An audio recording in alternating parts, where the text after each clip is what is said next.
Alright, I'm back with another video. Just gonna go through the card that just happened on Saturday, UFC 316. Yeah, I thought the card was a decent card. Honestly, I think from the early prelims to the preliminaries, it was bangers. Like bangers, like there were scraps, knockouts. I thought it was very entertaining. And then you get to the main card. Kevin Holland, we'll get to it, but the main card started off well. Kind of dipped. I think it kind of dipped, coming like not heavily, but kind of dips in the middle, especially with Joe Pyfer's fight versus Kevin Gastelum. Dips. Then you have the women's event.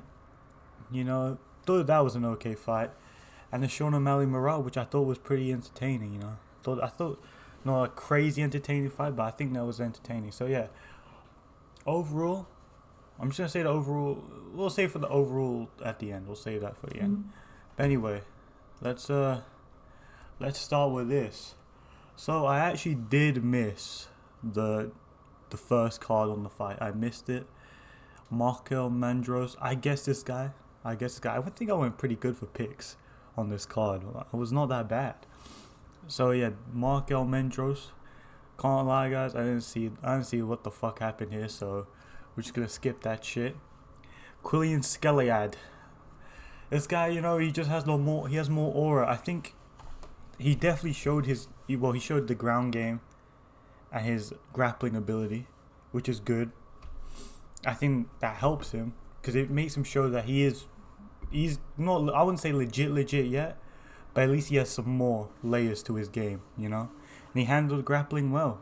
Got a solid win, was gassing out in the third, but I'm not going to look too much into that because brother was grappling hard for like first two rounds, for the first and the second round. So yeah, didn't really see the hands get off that much, but he showed the grappling was there. He has it in his back pocket. The cardio issue in the third round, I'm not going to look too much into it, but if it happens in future fights, then obviously he needs to work on that.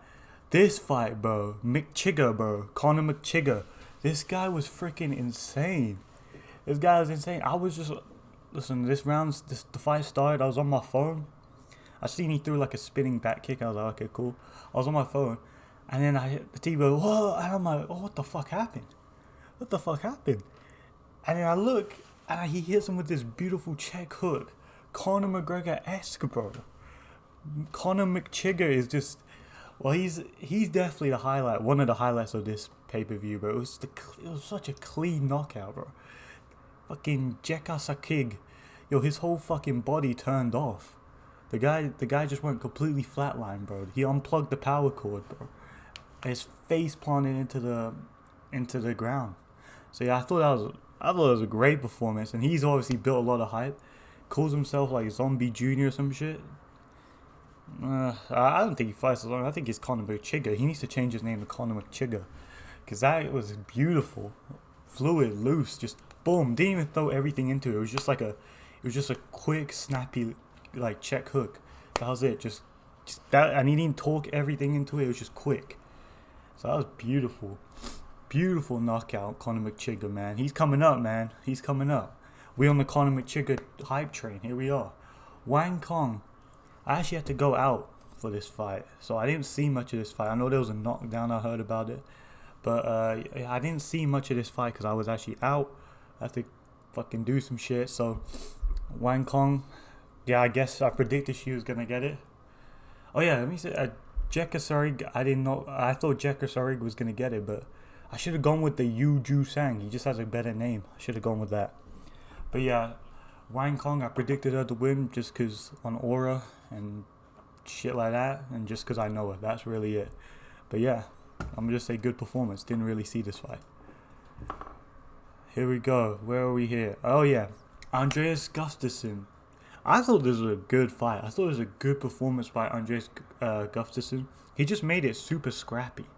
The guy just made it super scrappy. Took it to the fence, hitting elbows from inside the clinch, where I was on the fence, uppercuts and stuff like that.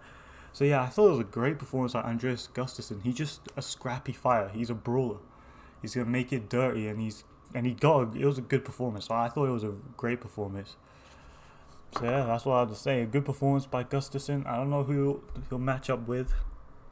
Probably some more unranked motherfuckers. But yeah, I thought it was a good performance. He used the clinch very well. Sergey Spivak, Waldo Cortez Acosta. Alright. On my prediction, I did say Sergey Spivak. I thought Sergey Spivak was gonna get this. And I'm not gonna say it's a robbery because it was super close. Both of them weren't doing enough to like fully convince me to like. I didn't think they did enough to fully convince that like one of them had won the round. I think it was very even, so I'm not gonna say it's a robbery. But I had Sergey Spivak winning it. I know they say, like the commentators I listen to him, they're like, he's playing possum. He's playing possum. No, the motherfucker definitely got rocked sometimes, bro. And even if you're playing possum, well, the judges should look at it and be like, well, we don't know if he's playing possum or not. He's making himself look wobbled, so we're gonna take it as face value. At face value that he's being wobbled. So I thought Sergey Spivak had done just enough, but having Costa win it, it's okay, you know. Like, it could have gone either way. Had Spivak winning it, so that's why I wanted him to win, because I picked him. Thought it was going to be a Sergey Spivak masterclass, but a vintage veteran performance. But no, Waldo Costa.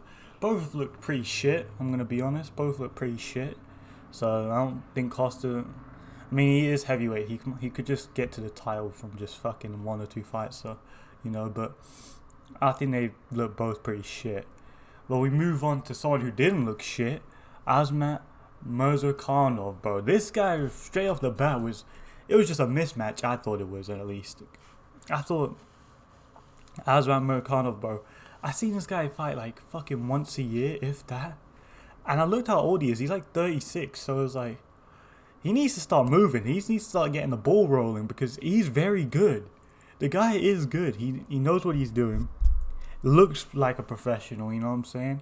But he doesn't fucking fight. The cunt doesn't fight me. He just fucking, like, just doesn't do shit, dude. I seen this guy fight last year, I think. That was the last time I seen him. And that was it. And I'm like, oh, fuck, I remember this cunt. He needs to fight more often. I don't know what's going on. He's 36, has great skill, great talent. Just get the ball rolling, lad. Get it rolling. Oh, Joshua Van. I said this, listen, man. I've been on the Joshua Van hype train. I've been on him. And oh my god, it was beautiful. It was beautiful. Bruno Silva, respect to him. He kept getting up, you know. And he was working the leg, like using the kicks, he was working it well. But then as soon as it came to boxing range, he was getting fucked up, bro. This guy was getting fucked up, man. Goes for a takedown. Joshua catches him from the takedown, lands a knee of his face. Oh, this guy's just beautiful, man. Joshua Van, he's just beautiful. Listen, and I heard that he's taking a fight because Kape's out of International Fight Week, so he's going to be taking against Brandon Royval. I don't know if he's... I think because he's 23, he's so young. The guy can wait, you know. He can build himself. He has so many years where he can build himself. So jumping up straight to Royval is good experience, right? Like Tatsuya Taira, you know, he's young. Good experience. Put up a good fight against him. So I think it's not... You'd rather have that instead of building slowly, just so you can get a feel for the top of the division. But that's a hard fight, I think, for Joshua Van. That is a hard fight because he's so much bigger and like longer reach than Joshua Van. But yeah, I think that's a sick fight. Joshua Van versus Brandon Royval. So, see how he does there. I might be leaning for Brandon Royval on that one, but Joshua Van, man, he has aura. The guy has aura. Here we go. The beginning of the main card. Kevin Holland versus Vicente Luque. I picked Kevin Holland just because I thought he was the more rangy guy, the more powerful guy. He's bigger. He's not going to get tossed around. And he showed that because straight off the bat, I think Vicente Luque, he did a takedown. He tried to get a takedown, and Holland's just smacking him with his lanky arms. And he's like, oh, fuck. I'm actually getting fucked up. So he had to abandon the takedowns. And then I think he shot like once or twice after that, and he just couldn't get it. And then the finish, I'm trying to remember the finish, because Kevin Holland wobbled him a couple times, but Vicente Luque, like he's trying to go for the finish. Vicente Luque, because he's a fucking tough nut, the guy throws back and he's like, oh fuck, this guy's not out of it. He's still in there, you know. The guy is still in there. So then he gets to the second round and he catches him in some like a DOS choke or some shit. I don't know. He called it the Dark Man choke. But yeah, I think it's because he's such a long guy, such a big guy for welterweight. Motherfucker can just reach. He's such fucking lanky arms. The guy can just reach from places you think he can't get you, but he can, you know? And then Vicente Luque is trying to defend the thing, but the motherfucker's like an anaconda, dude. He's too long. Pause. He's too fucking long. The guy is too long. He's just a long guy. Got the Dark Man choke, and I want him to stay at welterweight. That's what I want, because, listen, man, I like Kevin Holland. I know the 45-70 shit, that's funny. It is, you know, he's a bit of a knob, but I like him.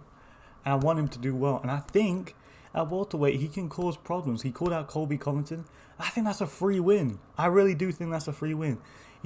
Colby Covington is just not the same guy. He's declining. He obviously doesn't want it as much. So I think Kevin Holland could take that. That's a free win. I was like, he get him ranked number 7 and number 6. And then he's like, oh fuck, he might be 1 or 2 fights away from the title. So if Kevin Holland can stop fucking around and just like lock in, if he could just fucking lock in, this guy actually could have a chance at the title, bro. And I think he could do well because of just his build. I know the skill set might not be as high as the people who are in the upper division, but like in Ian Gary versus Kevin Holland, I think he can make that competitive. I think Ian Gary might win that. But I don't know, I think he could, if he could just lock in, if this guy can just fucking lock in and not try and be nonchalant, then yeah, I think he could fucking get that shit. Now, Mario Batista Patchy Mix. Listen, bro. I got this wrong simply because of just my hatred for Mario Batista. But I'll go give him where credit's due, you know. The guy put on a good performance, man. He was trying to fight, bro. He was actually trying to fight. And it was a good fight. It was a good fight. It was just one-sided. It was like Mario Batista was hitting a punching bag. A fucking punching bag that rotates with him. Because this guy was just fucking... What the fuck is Patchy Mix doing? Listen, I'm not a crazy MMA god, right? So, I just heard shit about Patchy Mix. I just heard like, oh fuck, he's been knocking out these UFC guys and shit like that. Oh, he's one of the best bantamweights in the world right now and shit like that. I'm like, oh fuck, this guy might be crazy. But holy shit, he's ass. This guy is dog wank, bro. Actual wank. Dick cheese, bro. This guy can't fucking do shit. He's just trying to aura farm and like put on a mean face and just spamming what's called check hook. I'm like, brother, Mario Batista's stepping in and out, switch stance, 1-2, 1-2, 1-1-1, and he's stepping outside the lead leg and shit like that. I'm like, yo, bro, you're getting fucked, you're getting raped. Oh, I shouldn't be saying shit like that because I don't want my shit to get like demonetized and shit. Nah, fuck it. If I could edit, I would edit it out, but I can't edit. So, yeah. Anyway, yeah. The guy is just a moving punching bag, bro. Not even moving, because you're just standing in the middle of the octagon and he's barely fucking moving, bro. This guy's wank, bro. Get him out of here, man. That's all I have to say. Mario Batista, great performance. Patchy Mix, bro, you're dog wank. Listen, man, you're just not that guy, pal. You know, you're trying to aura farm. Too much aura farming, bro. Need more fighting. Now, Joe Pyfer, Kelvin Gastelum. Joe Pyfer, I think he's just the same guy. He's got a new hairline, you know, that obviously plays a factor, but I think he's the same guy. Like, he comes in round 1, smoking, you know, just fucking going for it, getting big shots off, knocking down Kelvin, hurting him really bad. Second round, I don't know if he knocks him down in the second round. I don't know. I don't think he does, but he still does enough to win the round, but he's letting Kelvin get back into the fight. And in the third round, I say Kelvin won that because he just let Kelvin... Like, Kelvin's a tough motherfucker, right? He's just a blob, a moving fridge, a moving just blob of fat who just refuses to get knocked out. But Joe Pyfer, the last time we seen him fight, he fought exactly the same way. First round, he's coming in there, he's going to get that knockout. He's coming in fearless. And then after he gets the drop and the guy gets back up, he just kind of just does nothing, you know? He's looking for that one big overhand to try and end the fight. But he doesn't go for like combinations or some shit. Like when he threw the head kick, that was good because he switched it up and he was throwing leg kicks. But then he just stopped doing that. And I'm like, it looks like he hasn't added anything new to his fighting game. And I'm thinking like, if he wants to get to the top, this guy's got to fucking improve, bro. He's got to start throwing more combinations, not just an overhand right, you know? Moving like Bo Nickel out there, man. Anyway, it was a solid performance, but, you know, it needs to be better. Got that pick right too, so I'm actually not bad. We'll just recap at the end. Kayla Harrison, Julia Pena. This was obvious. The girl looks like a man. You know, might as well be a man. Juliana Pena looks like she's never done MMA in her life. It's just an obvious pick. I think that was super obvious. Like, have you seen any of her fights, bro? I don't know how she's won it. I don't know how she's a world champion, but she is. So fair enough. Merab. Merab was unbeatable, I guess, bro. This guy, this fucking short, retarded fuck, man. This extra chromosome ass motherfucker, bro. He just like, he doesn't stop, man. The guy doesn't stop. I thought Sean O'Malley giving him 25, like, I picked Merab. But I thought, on the other side, I was thinking like, yo, Sean O'Malley, you know, he ain't got that hip shit. You know, he's locking in, no gooning, no smoking. Didn't change his hair color. I mean, I didn't really give a shit about that, but I just thought that another 25 minutes, he would find the shot, you know. I was like, he could find it. But obviously, Merab was the more intelligent pick, right? Because he's just going to smash Sean O'Malley. And he did worse. The guy, I think he performed better in the 2 rounds, but obviously in the overall, he took Merab to a decision. In this one, he got choked out. And I think the reason why he got choked out is because he was so focused on, like, I got to get up. You know, I got to get up. I can't just sit here. But then everyone thinks, like, Merab's not going to choke you out because, you know, he's not a submission threat. He really isn't. So he's probably thinking now, he's like, I'm just going to get up and get up. And he's like, oh, fuck. This guy's got me in a choke. You know, he's got me in a choke. Let me try and get out of here. Nope, he's got me. He's actually fucking got me. And, you know, I've got choked out by Merab. That's probably what happened. I mean, that did happen. So I think he was just focused on getting up. The guy was focused on getting up. No one thinks Merab's going to submit you. He didn't think Merab was going to submit him. And he got submitted. Where does Merab go from here? I don't know. I really wanted Pantoja versus Merab. I don't know if we're going to get that fight. I really don't. I don't know why. Merab said he wasn't going to move up. So we could have Merab versus Corey Sandhagen. I think Merab rapes him. I really do. I think Sandhagen has better, like, ground than Sean O'Malley, but I just don't think he's the striker, the power. I don't think he has that factor, you know. He doesn't have that X factor where he could turn Merab's lights out or some shit like that. Like, he could, but I just don't see it happening. So I think Merab runs through Corey Sandhagen. I don't know where you go from there, man. Merab's just beating everybody. I've seen people saying he could be a GOAT. I don't know about that. Like not a GOAT, but like the GOAT. I don't know about that. But it's not crazy to say that, man. It's not crazy to say that. Because this guy is just demolishing all these fucking top level fighters like it's nothing. The guy is just going through them like it's nothing, bro. So I don't know where we go from here. Merab versus Corey Sandhagen. I mean, Sandhagen could defend the takedowns and shit with his, like, high IQ shit and all that bullshit, but I don't know. I think Merab just, you know, retard strength, extra chromosome shit, just walks through him. But yeah, the recap of this was with the rating I was gonna give this. Well, let's see how the picks though. So, wrong. I got this one. No, I got this right. Sorry, right. I got this one right. Got this one wrong. Got this one right.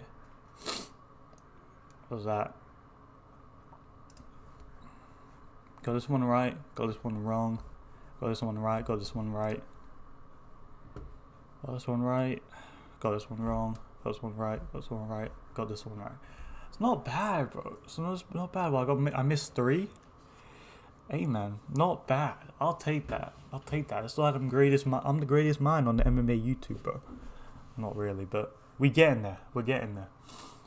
Anyway, like, subscribe, and comments, because I need money.